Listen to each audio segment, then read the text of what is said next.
السلام علیکم دوستو، میں ہوں اسلم عالم اور آپ دیکھ رہے ہیں گلف ایکسپرٹ۔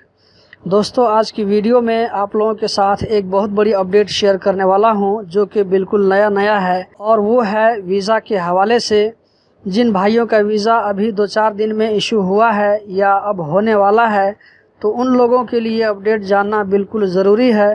جن لوگوں کا ویزا 10-15 دن پہلے نکلا ہوگا تو ان کو فکر کرنے کی ضرورت نہیں ہے، پھر بھی اپنا ویزا ایک بار ضرور چیک کر لیں۔ تو دوستو، اپڈیٹ یہ ہے کہ اب جو ویزا ایشو ہو رہا ہے اس کی ایکسپائری ڈیٹ صرف 3 مہینہ ملتا ہے، جیسا کہ آپ کو اسکرین پر نظر آ رہا ہوگا، جبکہ اس سے پہلے ویزا کی ایکسپائری ڈیٹ 6 مہینہ ملتا تھا۔ آپ چاہیں تو اپنے پرانے ویزا جو آپ نے اپنے ملک میں پرنٹ کیا تھا اس میں دیکھ سکتے ہیں۔ 6 مہینہ کا ایکسپائری والا ویزا میں آنے کے لیے آدمی کو بھرپور تیاری کا وقت ملتا تھا، وہ آرام سے آ سکتے تھے، لیکن اب ویزا نکلنے کے بعد صرف 3 مہینہ کے اندر آنا پڑے گا۔ 3 مہینہ بھی کم ٹائم نہیں ہوتا ہے، اس میں بھی آنے والا آرام سے آ سکتا ہے۔ اب سوال یہ پیدا ہوتا ہے کہ 3 مہینہ کے اندر بھی اگر کوئی نہیں آ پایا تو کیا کریں؟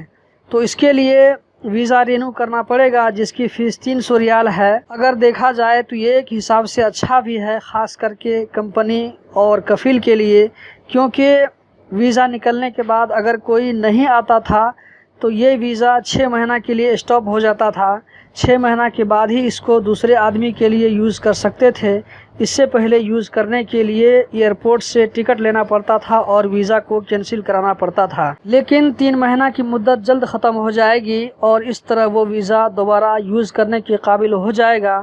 دوستو، ایک اور انفارمیشن دے کر اپنی بات ختم کرتا ہوں کہ جس کا ویزا نکل جائے اور وہ اگر نہیں جاتا ہے، یعنی قطر نہیں آتا ہے، تو دوسری جگہ ویزا نکالنے میں مشکل ہوتا ہے جب تک کہ اس کا ویزا سسٹم سے کینسل نہ کر دیا جائے۔ ایکسپائر ہونے کے بعد بھی سسٹم میں موجود رہتا ہے اور دوسرا ویزا نہیں نکلتا ہے۔